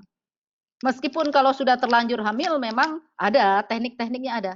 Ya, kemarin kami juga seminar lagi tuh udah masalah itu, kalau udah terlanjur hamil harus bagaimana, menyusuinya harus bagaimana, perawatannya harus bagaimana, itu udah ada panduannya. Tapi kalau bisa tunda dulu, lebih baik ditunda dulu. Ya, karena kita situasinya masih belum menentu sekarang ini.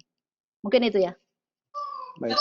Baik, terima kasih. Mohon maaf Bu Dani, mungkin mikrofonnya agak kegesek-gesek sama kabel satu sama lain, jadi dia keresak-keresak. Baik, baik. Pak Pinyo, boleh izin nggak?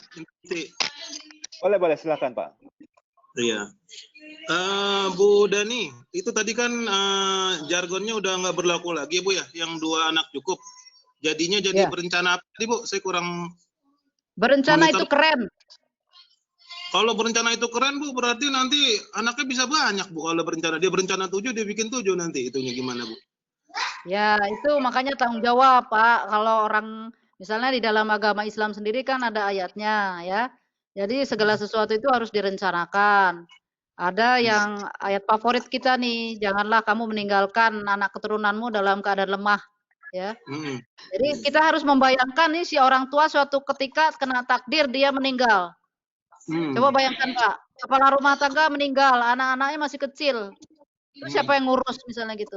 Jadi kalau kasarannya nih, kalau kita tidak mau meninggalkan anak-anak kita dalam keadaan lemah, maka kita harus mempersiapkan betul kondisi ekonomi kita, pendidikan kita, kesehatan kita gitu ya. Jadi itulah bentuk tanggung jawab orang tua kepada anak-anak yang dilahirkan. Jadi cara berpikirnya itu bukan gimana nanti, tapi nanti bagaimana, ya. Iya Bu. Termasuk juga mempersiapkan istrinya itu. Kita setiap saat, mohon maaf nih, saya bukan terus ini ya kesetaraan gender, tapi memang iya. Jadi gini, kita memberikan peluang kepada para istri untuk mengembangkan dirinya supaya tidak terlalu tergantung kepada suami. Bukan apa-apa. Karena kalau tidak ada persiapan, setiap saat ada takdir yang harus kita terima, ini bagaimana? Kan kita nggak bisa mengandalkan nanti yang ngurus istri kita, yang ngurus anak kita itu saudara-saudara kita, kan nggak bisa ya. Harus diri kita sendiri. Jadi setiap kali nambah anak itu harus punya tabungan cukup dulu gitu kalau bagi saya itu. Punya tabungan. Jadi berpikirnya nggak bisa gimana nanti, tapi nanti bagaimana. Nah, berarti harus ada planning nih. Nanti bagaimana, ini kan intinya berencana gitu loh. Terima kasih Bu Dani. Ya, makasih. Baik, ini berikutnya ada pertanyaan dari Mbak Tetri. Mungkin Mbak Tetri tanya langsung ya. Ya, silakan. Ini Bu Deni tadi menjelaskan adanya keuntungan demografi. Bagaimana dan peluang apa yang bisa kami lakukan untuk meraih peluang ini, terutama kami masyarakat diaspora Indonesia? Ya, jadi keuntungan demografik atau demographic dividend ini memang awalnya adalah dilihat dari struktur umur ya.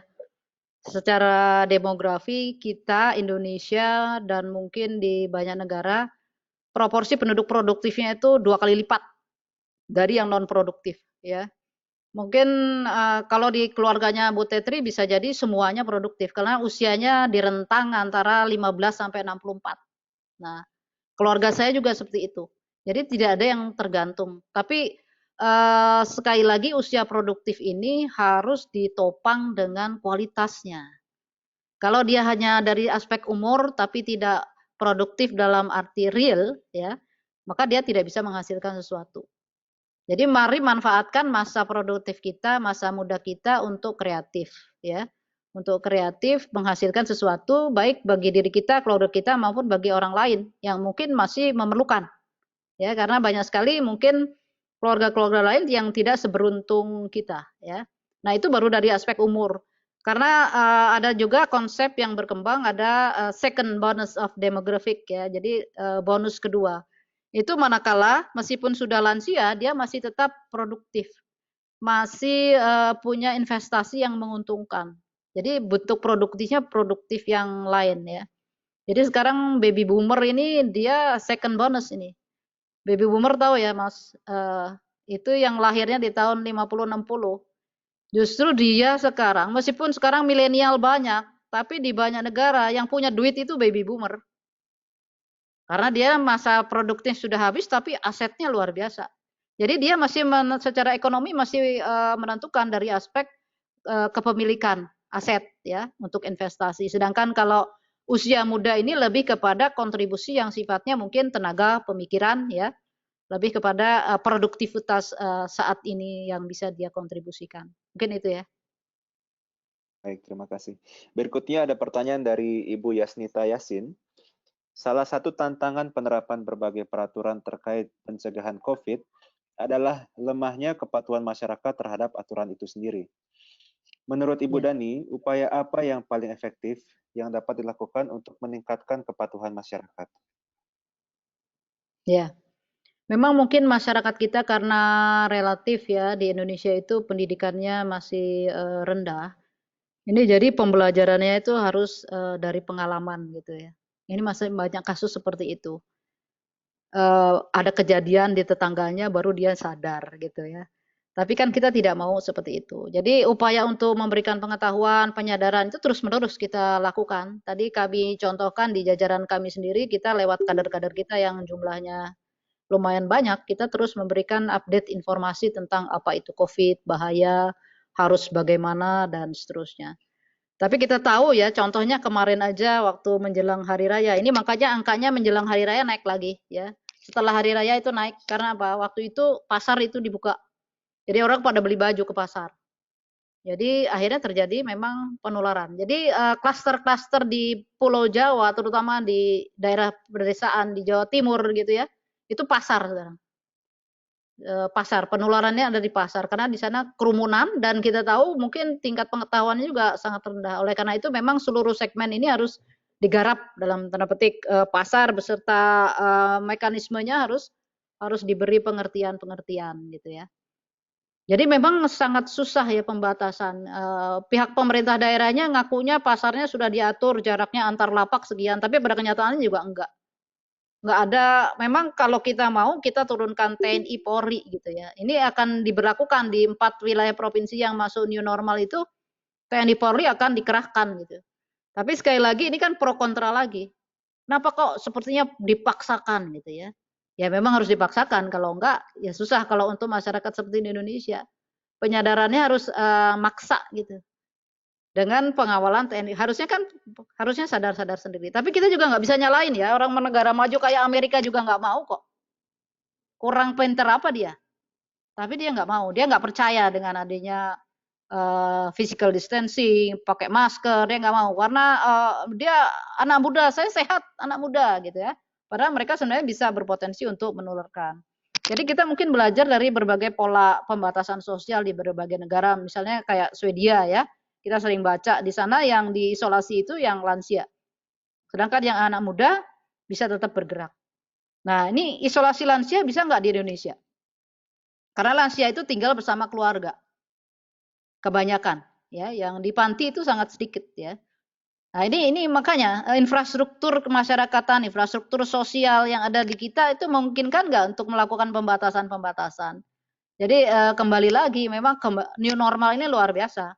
Luar biasa effort yang harus dilakukan. Lanjut. Baik, ini ada pertanyaan dari Pak Setio Pamungkas. Apakah parameter khusus untuk memutuskan kapan suatu daerah siap untuk menerapkan new normal? Bagaimana jika case positif meningkat ketika setelah dilakukan pelonggaran atau kemungkinan adanya second wave? Ya. Tadi untuk sementara kalau pemerintah Indonesia itu melihat dari angka RT tadi ya, angka reproduksi, angka penularan. Jadi yang dianggap udah bisa masuk new normal itu yang artinya di bawah 1. Kalau artinya 1 itu sama dengan 1 orang menulari 1 orang gitu, ya. Nah itu udah dianggap bisa masuk ke new normal. Tapi kita tahu sebagian besar provinsi masih belum masuk ke angka di bawah 1 ya. Nah, bisa jadi nanti kalau udah terjadi pelonggaran dengan new normal, karena new normal harusnya menerapkan 3 prinsip minimal ya, physical distancing, kemudian pakai masker dan sering cuci tangan. Satu lagi mobilitas dibatasi gitu ya. Nah, kalau itu longgar, kemudian ada second wave, tutup lagi akhirnya. Dikerem lagi kita, disuruh di rumah lagi gitu kan. Nah, ini kan kita tidak ingin adanya second wave. Karena apa? Sekali lagi, dukungan fasilitas kesehatan kita sangat lemah. Ya. Jadi kalau terjadi gelombang baru yang jumlahnya lebih banyak, ini akan kewalahan nanti. Jadi akan ada, kita baca di sejarah misalnya pada saat 1920 terjadi flu Spanyol ya. Itu akhirnya terseleksi. Jadi kalau rakyat jelata udah didiamin aja gitu. Petugas medisnya milih-milih meskipun secara moral itu nggak boleh begitu. Dan kita kan jangan sampai kita ke arah sana gitu loh. Mari sama-sama gitu, sama-sama kita sadari gitu ya. Kenapa sih kita ngelawan gitu loh? Buat apa gitu ya? Jadi ini sampai pengajian-pengajian juga kan terus-menerus bagaimana menyadarkan masyarakat. Kita sudah belajar dari banyak sejarah, kemudian juga sebetulnya dalil-dalil agama juga sudah sangat jelas gitu ya. Bahkan juga kalau kita melakukan ikhtiar ya, melakukan upaya itu adalah kita akan mendapatkan rahmat. Tapi kalau kita sembarangan, takabur gitu ya, menuruti nafsu, nah kita nggak dapat rahmatnya gitu. Meskipun upaya ini hasilnya seperti apa kan kita belum tahu, tapi upaya dulu gitu loh. Ini berlaku untuk semua kehidupan sebetulnya. Kita hanya bisa berusaha semaksimal mungkin itu pun sudah mendapatkan rahmat ya. Seperti itu. Baik, baik. Terima kasih Bu Dani. Ini ada sedikit request nih, teman-teman sekalian, kalau bisa kameranya di-enable sebentar supaya nanti kita bisa foto bersama. Ya, terus kemudian ini terakhir ya, mungkin dari kita ya ini, apakah ada harapan dari Ibu Dani untuk kami nih diaspora, gimana caranya kami memberikan manfaat kepada tanah air saat ke situasi sekarang ini? Iya. Mungkin yang pertama ini kan juga harapan dari Pak Kepala kami ya pada saat kami melapor bahwa kami akan melakukan silaturahmi dengan kawan-kawan yang ada di UAE. Di antaranya harapan beliau adalah sumbangan pemikiran. Terutama kan karena kita sifatnya global ya. Apa yang dilakukan oleh pemerintah UAE misalnya. Sehingga bisa katakanlah sukses ataupun tidak suksesnya kan semua juga upaya. Nah, ini yang harus kita sharing secara bersama-sama ya. Kemudian kami sendiri mungkin kan pekerja migran Indonesia itu di mana-mana ada gitu ya. Nah, ini persiapan kita terjadinya mobilitas ini harus seperti apa gitu ya. Nah, syarat-syarat misalnya untuk masuk ke wilayah Indonesia kan juga harus dipelajari dengan sebaik-baiknya. Contohnya saja masuk ke Jakarta, jangankan dari luar negeri, dari kita di dalam negeri juga harus ada SIKM, surat izin keluar masuk Jakarta. Kemudian didukung juga dengan hasil tes, ya. Hasil tes ini mahal ternyata. Sampai-sampai airline ini membatalkan penerbangan, Garuda dan Lion Air ini batal, soalnya penumpangnya pada batal berangkat karena nggak punya tes. Padahal sudah beli tiket, kan itu jadi kerugian ke semua pihak gitu ya. Nah ini hal-hal seperti ini kira-kira apa yang bisa kita kontribusikan. Kita misalnya berdialog seperti ini aja sudah merupakan kontribusi bagi saya yang mungkin tadi dari pertanyaan-pertanyaan yang masuk ini juga menjadi masukan ya kalau misalnya kita harus mengembangkan program. Bahkan misalnya ini tadi ada pertanyaan kaitannya dengan resepsi aja itu sudah merupakan masukan.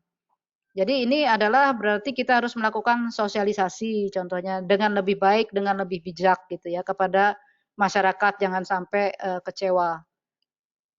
Mungkin tindakan-tindakan dari petugas apa yang dilakukan di UAE bisa kita sharing ya. Sehingga memang ini penanganan bersama ya. Kita tahu kalau UAE itu kan negara relatif cukup ya. Anak-anak sekolah mungkin difasilitasi dengan sarana prasarana belajar dari rumah dengan baik. Sementara anak-anak Indonesia ini masih sangat terbatas. Nah ini oleh karena itu Mas Menteri ini sebenarnya cita-cita beliau ini. jadi kenyataan tapi mendadak gitu ya. Jadi kaget juga gitu ya. Jadi bayangan beliau memang dari dulu bilangnya belajar itu bisa dari mana saja gitu ya. Tapi ini mendadak dengan terpaksa dan belum siap. Jadi infrastruktur Indonesia untuk pendidikan belum siap, untuk pekerjaan belum siap, terutama untuk sarana teknologi informasi seperti ini masih sangat minim ya. Nanti kira-kira mungkin ada apa ya hal yang memudahkan lah apa kira-kira yang bisa kita sharing ya, pengalaman dan pemikiran terutama yang diharapkan dari teman-teman semua, termasuk pengelolaan pekerja migran Indonesia yang mau pulang ke Indonesia karena putus hubungan kerja ini, kita harus siap-siap karena sekarang Jakarta itu penularannya karena migran masuk ya Pak. Jadi transmisi lokalnya itu udah sangat minim, tapi dia positifnya masih meningkat karena pendatang yang baru pada pulang kan lewat Jakarta kebanyakan. Jadi tercatat sebagai kasus infeksi di Jakarta. Ini contoh oleh karena itu apa yang harus dilakukan sekali lagi memang harus kita taati betul. Mungkin saya bisa sharing, Bu. Ya, silakan Pak. Ya. Assalamualaikum warahmatullahi wabarakatuh. Ya, nama saya Imam, saya kebetulan perawat kerja di Abu Dhabi, di Al Ain. Tentang syarat, kembali kepada syarat ideal new normal yang tadi disebutkan bahwa kita harus mempunyai high testing rate. Saya kira Indonesia ya masih rendah.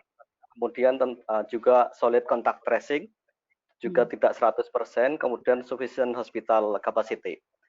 Untuk pengalaman saya di sini, kalau saya menilai di Uni Emirat Arab ini sekarang itu memenuhi syarat ideal, di mana testing rate-nya di sini termasuk salah satu yang tertinggi di dunia per 1 juta jiwa penduduk, yaitu sekitar 270.000 yang dites per 1 juta. Kalau di Indonesia per 1 juta sekitar 1.300-an. Itu data yang saya lihat dari World Odometer dari WHO. Kemudian juga solid contact tracing di Abu Dhabi. Karena saya kebetulan mengurusi di COVID Center, program nasional, bahwa solid tracing di sini kita bisa katakan 90%, bahkan hampir 100%. Caranya gimana? Kita memasang smart sword kepada pasien-pasien yang mereka sebenarnya yang dikarantina di rumah. Jadi untuk menjaga mobilitas, untuk mengontrol physical distancing, itu kita punya monitor, yaitu gelang yang fungsinya untuk GPS, memonitor pergerakan pasien yang positif COVID. Ya. Di sini total jumlah penderita sekitar 37.000 pasien positif. Separuhnya sekitar 18.000 sudah recovery, kemudian yang aktif sekitar 17.000. Yang 17.000 terbagi dua yang asimptomatik, yang tidak punya gejala, kemudian mereka yang tidak punya akomodasi dari pemerintah ini melakukan karantina. Karantina di hotel, kita namakan institutional quarantine. Jadi ini juga bagus juga bagi masyarakat yang punya nggak punya rumah. Tadi seperti masalah di Indonesia bahwa luas rumah di Indonesia itu sangat kecil, tidak memungkinkan physical distancing. Di sini juga ada banyak pekerja-pekerja yang mempunyai yang akomodasinya itu sharing. Nah, untuk yang mereka itu sama pemerintah di karantina di hotel-hotel atau di tempat-tempat khusus. Jadi satu orang, satu kamar tidur dan full fasilitas. Makan minum semuanya dibayar oleh pemerintah. Kemudian bagi mereka yang punya duit atau ternyata positif atau yang bisa memanage, maka mereka akan dilakukan tracking, dipasang smart watch. Misalnya, kamu positif, apakah Anda di rumah punya single room dan single toilet? Kalau jawabannya iya, maka akan dipasang jam GPS tracking itu, smart watch kita bilang. Nah, smartwatch itu kita yang masang, kemudian tidak bisa dilepas kecuali sama kita karena ada kodenya. Oh, Dan iya. iya, smartwatch ini memonitor dimonitor oleh 2 perusahaan, yaitu dari Ministry of Health dan dari polisi. Kalau kita orang yang dipasangi smartwatch itu bergerak lebih dari 200 meter itu dendanya 50.000 dirham atau 200 juta. Yeah. Nah, ini langkah kalau menurut data statistik inilah langkah yang paling murah dan paling efektif. Yeah. Jadi mereka benar-benar takut bepergian dan kita bisa mengontrol. Sebagaimana nanti mungkin dikhawatirkan ini dari Dubai itu sebetulnya kurvanya udah menurun, cuma karena alasan ekonomi mereka mulai melakukan relaksasi, kemudian pembukaan mall. Nah. Terus ternyata setelah itu dites lagi, angkanya meningkat lagi. Ya, nah ini terjadi dan baru hari ini secara nasional ada program relaksasi, tapi untuk Abu Dhabi mereka lokal lockdown di kota Abu Dhabi sendiri.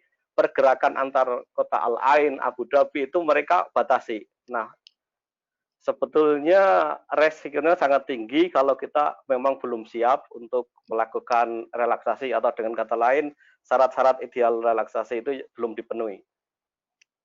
Seperti yang testing rate, social. Ya, betul. Ya, mungkin itu yang bisa sampaikan, Bu.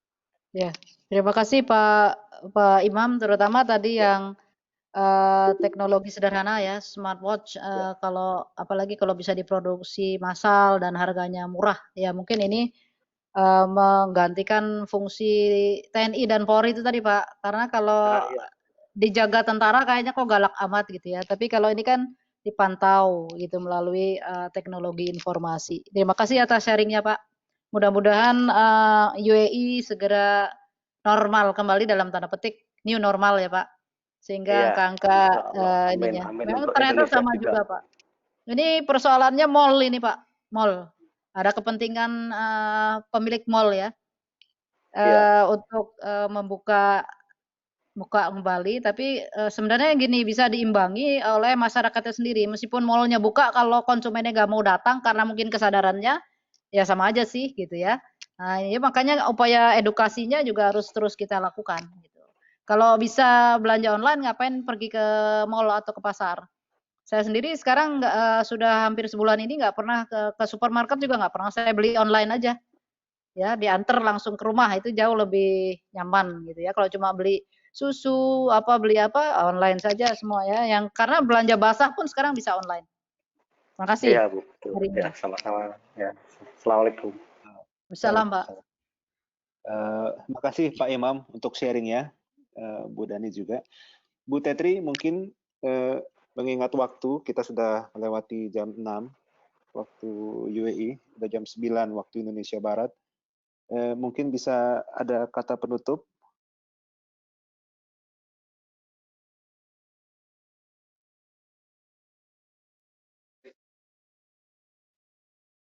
Terima kasih atas partisipasi dari teman-teman semua yang ada di UAE, khususnya Abu Dhabi, Dubai, Al Ain. Informasi yang diberikan kepada kami atau Bu Dani khususnya untuk diaspora, itu insya Allah bermanfaat juga buat kita semua. Bu Dani, terima kasih banyak atas waktunya yang sudah diganggu dalam kesibukannya, di sela-sela kesibukannya. Dari kami mengucapkan terima kasih banyak. Insya Allah kita akan mengadakan lagi pertemuan-pertemuan yang insya Allah bermanfaat buat kita yang ada Indonesia, warga Indonesia yang ada di Abu Dhabi, Dubai, Al Ain atau UAE khususnya. Dan buat teman-teman juga yang ada di Indonesia, insya Allah. Terima kasih buat Bu Farida, Pak Husin Bagis, Pak Ridwan yang telah hadir, dan Om Pinio. Terima kasih banyak. Sampai jumpa lagi. Sampai jumpa lagi. Terima kasih. Mungkin sebelumnya kita terima lihat kasih, dulu. Mbak Tetri. Foto dulu sebentar ya. Bu Farida. Terima kasih. Kita foto sebentar ya. 1. Foto dulu 2, ya. Ya, 1, 2. Wah, ini nambah lagi. Ayo. Sebentar, Pak Riko. Bentar ya. 1, 2, 3. 1, 2, 3. Oke. Terima kasih. Ya. Terima kasih teman-teman. Terima kasih Bu Dani. Terima kasih semuanya. Sampai jumpa lagi. Selamat malam Bu Dani. Selamat malam, sampai ketemu lagi. Ketemu lagi. Ya, assalamualaikum. Imam. Waalaikumsalam. Waalaikumsalam warahmatullahi wabarakatuh.